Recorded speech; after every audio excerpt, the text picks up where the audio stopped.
Welcome to my channel. ഇന്ന് കൊണ്ടോട്ടാണ് കാണിക്കുന്നത്. അപ്പോൾ പാലക്കാട് വന്നു കഴിഞ്ഞാൽ നമുക്ക് പലതരത്തിലുള്ള കൊണ്ടോട്ടങ്ങൾ കാണാൻ സാധിക്കും. അപ്പോൾ അത്തരത്തിലുള്ള കുറച്ച് കൊണ്ടോട്ടങ്ങളാണ് ഞാനിന്ന് കാണിക്കുന്നത്. 2 ടൈപ്പ് ഉണ്ട്. അപ്പോൾ ഒന്ന് കണ്ടു നോക്കൂ കേട്ടോ. അപ്പോൾ ഉണക്കമുളകാണ് ഇതിന് ഒന്നാമത്തെ ഇൻഗ്രീഡിയൻസിന് ആവശ്യം. പിന്നെ വേണ്ടത് കൊടപ്പനും മറ്റുള്ള എന്താ പറയുകയെന്നറിയില്ല. കൊടപ്പൻ ഞാൻ കണ്ടാൽ നിങ്ങൾക്ക് മനസ്സിലാവുമല്ലോ. പിന്നെ നമുക്ക് വേണ്ടത് റൈസാണ് കേട്ടോ. അപ്പോൾ റൈസ് എടുത്തു. അപ്പോൾ ആദ്യത്തെ നമുക്ക് മിളക് കൊണ്ടോട്ടം ഉണ്ടാക്കണമെന്ന് നോക്കാം. അപ്പോൾ റൈസിൽ ആവശ്യത്തിന് ഉപ്പിടാം കേട്ടോ. പിന്നെ വേണ്ടത് ജീരകപ്പൊടി. ഇത് നിങ്ങൾക്ക് അങ്ങോട്ടും ഇങ്ങോട്ടും മാറ്റങ്ങൾ വരുത്താം. പെപ്പർ പൗഡർ ഇടാം, മുളക് പൊടി ഇടാം. മുളക് പൊടി ഇടേണ്ട ആവശ്യം വരില്ല, നല്ല എരിവുണ്ടാവും. പിന്നെ മഞ്ഞളിടാം, ജീരകത്തിന് പകരം വേറെ ഏതെങ്കിലും നിങ്ങൾക്ക് ഇഷ്ടമുള്ള ഫ്ലേവർ ഇതിലേക്ക് ഇടാം കേട്ടോ. അപ്പോൾ ഇതൊന്നിച്ചൊന്ന് മിക്സ് ചെയ്ത് നന്നായിട്ട് വെന്ത റൈസായിരിക്കണം. അപ്പോൾ അത് നമ്മൾ സാദത്തിന് ഉപയോഗിക്കുന്ന റൈസായാലും കുഴപ്പമില്ല, എന്ത് റൈസായാലും കുഴപ്പമില്ല കേട്ടോ. അപ്പോൾ ഇത് റൈസ് നന്നായിട്ട് വേവിച്ച് എടുത്തിട്ട് വേണം ഇങ്ങനെ ചെയ്യാനായിട്ട് കേട്ടോ. അപ്പോൾ ഇതെല്ലാം മിക്സ് ചെയ്തു. ഇനി വേണ്ടത് മുളകാണ്. മുളക് നമ്മളെടുത്തിട്ട് അതൊന്ന് കുറച്ച് നേരം ഒന്ന് കുതിർത്തി വെക്കണം. കുതിർത്തിയതിന് ശേഷം നമ്മളതൊന്ന് സ്പ്ലിറ്റ് ചെയ്യുക. അങ്ങനെ കത്രിക വെച്ചിട്ട് അറ്റൊന്ന് പൊളിച്ചു കൊടുക്കുക കേട്ടോ. ഇങ്ങനെ കയ്യിൽ ഗ്ലൗസ് ഇട്ടിട്ട് ചെയ്യുന്നതാണ് നല്ലത്. അല്ലെങ്കിൽ എരിവ് കൂടുതലുള്ളതുകൊണ്ട് കൈക്ക് ഭയങ്കര നീറ്റലായിരിക്കും. എനിക്ക് കുഴപ്പം തോന്നുന്നില്ല, എൻ്റെ കൈക്ക് അത് പ്രശ്നമല്ല. അപ്പം അതുകൊണ്ട് നിങ്ങൾക്ക് അങ്ങനെ ആവണമെന്നില്ല. നല്ലപോലെ എരിവുണ്ടാവും ഈ മുളകിന്. എരിവുള്ള മുളകാണ് എടുത്തിട്ടുള്ളത് കേട്ടോ. എരിവില്ലാത്ത മുളകും എടുക്കാം ഇതിന് കേട്ടോ. അപ്പോൾ ഇങ്ങനെ പൊളിച്ച് എല്ലാ മുളകും അങ്ങനെ പൊളിച്ചെടുക്കാം. 2 പിടി മുളകാണ് ഞാൻ എടുത്തിട്ടുള്ളത് കേട്ടോ. നിങ്ങൾക്ക് എത്ര വേണമെങ്കിലും എടുക്കാം. ഇതിൻ്റെ ഒരു പ്രത്യേകത എന്താണെന്ന് വെച്ചാൽ തൈര് മുളക് നമ്മൾക്ക് നാട്ടിലൊക്കെ വന്നിട്ടാണ് എല്ലാവരും തൈര് മുളക് നാട്ടിൽ നിന്ന് കൊണ്ടുപോവുക. അതിനൊന്നും ആവശ്യമില്ല. സീസൺ അന്വേഷിക്കേണ്ട, ഒന്നും വേണ്ട. ഇത് എപ്പോഴും നമ്മളുടെ കയ്യിലുള്ള മുളകല്ലേ. അപ്പം നമുക്ക് ഇത് വെയിലുണ്ടായിക്കഴിഞ്ഞാൽ നമുക്കിത് ഉണക്കിയെടുത്താൽ മാത്രം മതിയല്ലോ. പിന്നെ റൈസ് നമുക്ക് എപ്പോഴും ഉണ്ടാക്കുന്ന കാര്യങ്ങളൊക്കെ തന്നെയല്ലേ. അപ്പോൾ ഇതിങ്ങനെ ഉള്ളിൽ ഫില്ല് ചെയ്യുക. കണ്ടോ, ഓരോന്നും എടുത്തിട്ട് ഉള്ളിൽ ഫില്ല് ചെയ്തിട്ട് ഇങ്ങനെ ആക്കിയിട്ട് വയ്ക്കുക. എല്ലാം ഈ പൊളിച്ച മുളക് മുഴുവനും അങ്ങനെ തന്നെ എടുക്കുക. അതിൻ്റെ ഉള്ളിൽ ഈ റൈസ് ഫില്ല് ചെയ്തിട്ട് എല്ലാം അങ്ങനെ വെക്കുക. ഒരു പരന്ന ഇത്തിരി വലിപ്പമുള്ള പാത്രത്തിൽ വേണം ഇത് വെക്കാനായിട്ട്. ഇത് നേരെ വെയിൽ കൊള്ളിക്കുക.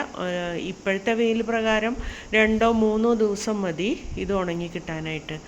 വളരെ എളുപ്പത്തിൽ മുളക് ഉണങ്ങിയ മുളകാണല്ലോ, പച്ചമുളകല്ലല്ലോ. അതുകൊണ്ട് വേഗം തന്നെ ഇത് ഉണങ്ങി കിട്ടാനും എളുപ്പമാണ് കേട്ടോ. അപ്പോൾ എവിടെയായാലും നിങ്ങൾക്ക് ഇത് ഉണ്ടാക്കാം. ഇത് കുറച്ചുണ്ടാക്കിയിട്ട് കുപ്പിയിലിട്ട് സൂക്ഷിച്ച് വെച്ചാൽ തൈര് സാദം, ലെമൺ റൈസ്, ടൊമാറ്റോ റൈസ്, സാദാ ചോറ് ഇതൊക്കെ കഴിക്കുമ്പോൾ ഇതുണ്ടായാൽ നല്ല ടേസ്റ്റാണ്. ഇത് കടിച്ച് ഇങ്ങനെ കഴിക്കാനായിട്ട് കേട്ടോ. ഞാനിത് ഉണ്ടാക്കി കഴിച്ചിട്ട് ഞാൻ പറയണതാണ് കേട്ടോ. അതുകൊണ്ടാണ്. അപ്പോൾ ഇത് എനിക്ക് ഭയങ്കര ഇഷ്ടപ്പെട്ട ഒരു കൊണ്ടോട്ടാണ്. അപ്പോൾ ഈ കൊണ്ടോട്ടം ഞാൻ ഇന്നാൾ പിണ്ടിയുടെ ഒക്കെ ഇട്ടിട്ടുണ്ടായിരുന്നു. അതൊക്കെ നിങ്ങൾ കണ്ടിട്ടുണ്ടാവുമെന്ന് വിചാരിക്കണേ കേട്ടോ. ഇനി നമ്മൾ ഉണ്ടാക്കാൻ പോണത് വാഴക്കൊടപ്പൻ വെച്ചിട്ടാണ്. ആ കൊടപ്പൻ നമ്മൾ എടുത്തിട്ടുണ്ട്. ഇതിങ്ങനെ വിടർത്തിയെടുക്കുക. അതിൻ്റെ ഉള്ളിലത്തെ നമ്മൾ തേയില കുടിക്കില്ലേ, അതാണ് സംഭവം. അതിനെ നമുക്ക് പുറത്തേക്ക് എടുക്കുക. ആ പാർട്ട് മാത്രം മതി, മറ്റേ ഭാഗം വേണ്ട. മറ്റൊന്നും കൊണ്ടോട്ടത്തിനായിട്ട് എടുക്കും ഈ പുറം ഭാഗമൊക്കെ. അതിങ്ങനെ കട്ട് ചെയ്തിട്ട് പുഴുങ്ങി എടുത്തിട്ട് കൊണ്ടോട്ടമൊക്കെ ഉണ്ടാക്കും കേട്ടോ. അതല്ല, ഇത് വെച്ചിട്ടാണ് നമ്മളിന്ന് ചെയ്യുന്നത്. ഇവിടെ വന്നു കഴിഞ്ഞാൽ എല്ലാം കൊണ്ടോട്ടം ഉണ്ടാക്കും. വെണ്ടയ്ക്ക, വഴുതനങ്ങ, വെറുതെ അരിക്കൊണ്ടോട്ടം. ചോറ് ബാക്കി വന്നാൽ തന്നെ അത് പീച്ചാന്ന് പറയും. അത് വെറുതെ ഇങ്ങനെ നുള്ളി ഇങ്ങനെ മുറത്തിൽ വെച്ചിട്ട് എല്ലാ വീട്ടുകളിലും കാണാം ഇങ്ങനെ ഉണക്കാൻ വെച്ചിട്ടുള്ളൂ. പിന്നെ ഇങ്ങനെ ചായയൊക്കെ ഉണ്ടാക്കുമ്പോൾ വർഷക്കാലത്ത് ഇങ്ങനെ മഴ പെയ്യുന്ന സമയത്ത് ഇത് ഈ കൊണ്ടോട്ടം ഇങ്ങനെ വറുത്ത് ചായയുടെ കൂടെ കഴിക്കും. അങ്ങനെ ഭയങ്കര ടേസ്റ്റാണ് കേട്ടോ അത് കഴിക്കും. പിള്ളേർക്കൊക്കെ വിശക്കണിട്ട് എന്തെങ്കിലും സ്നാക്സ് എന്തെങ്കിലും വേണമെന്ന് ചോദിക്കുമ്പോൾ ഇതാണ് വറുത്ത് കൊടുക്കുക.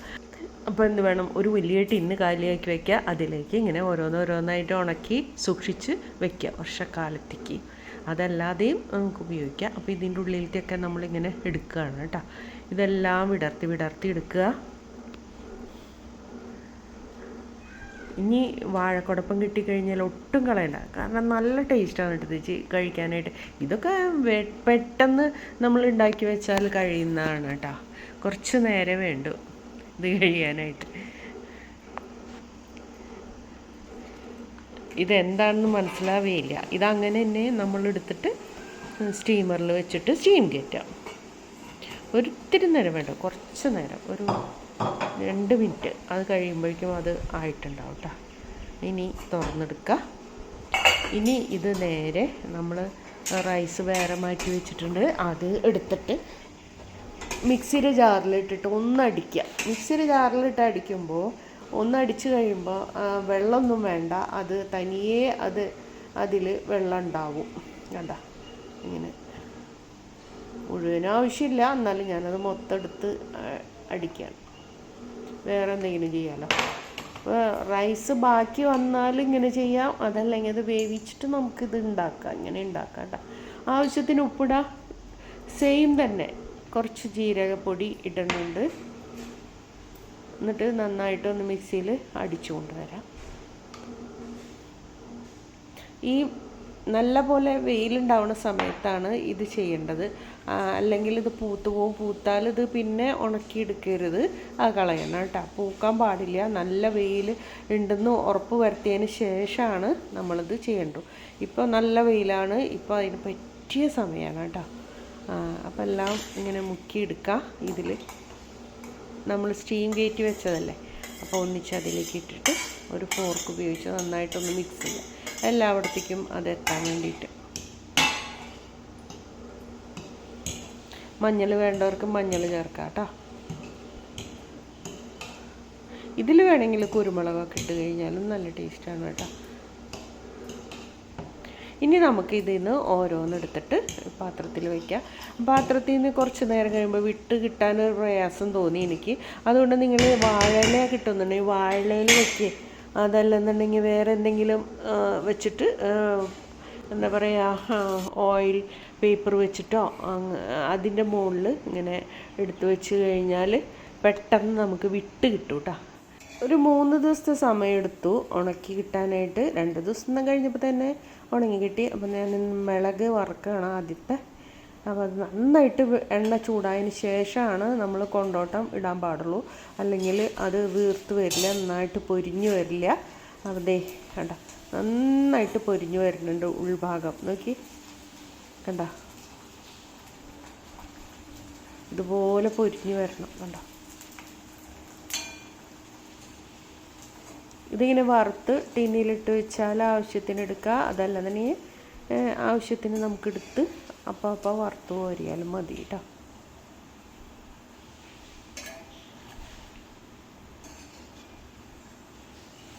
ഉണക്കി വെച്ച് കഴിഞ്ഞാൽ നമുക്ക് പണി എളുപ്പമാണ്. നമുക്ക് എന്തെങ്കിലും ഉണ്ടാക്കുമ്പോൾ പെട്ടെന്ന് ഒരിത്തിരി തൈരുണ്ടായാലും നമുക്ക് ചോറിന് നല്ല സ്വാദാണ് ഇത് കൂട്ടിയിട്ട് കഴിക്കാനായിട്ട്.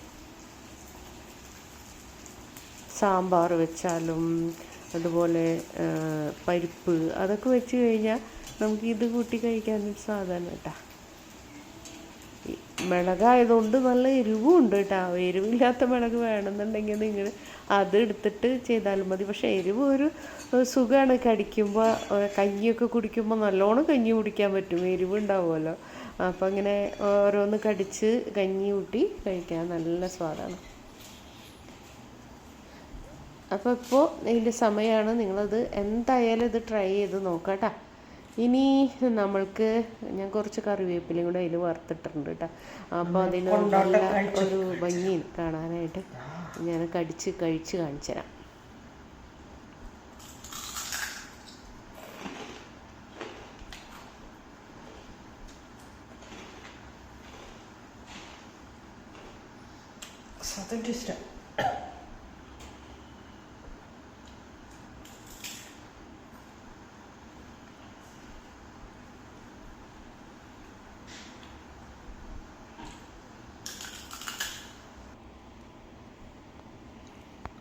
ഇനി കുടപ്പൻ എന്തായി നോക്കാം. അത് ഒരു ദിവസം വേണ്ടി വന്നുള്ളൂ ഞാൻ. നല്ല ക്രിസ്പി ആയിട്ടിരിക്കുന്നുണ്ട്. കുടപ്പനാണെന്ന് ആരും പറയില്ല കേട്ടോ. പൊട്ടണുണ്ടോ? ആ നല്ല ടേസ്റ്റാണ്, പിള്ളേർക്കൊക്കെ നല്ല ഇഷ്ടമായിരിക്കും കേട്ടോ.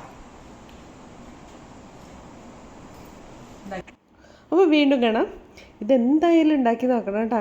എല്ലാവർക്കും ഒന്ന് ഷെയർ ചെയ്ത് കൊടുക്കാം. Okay, by.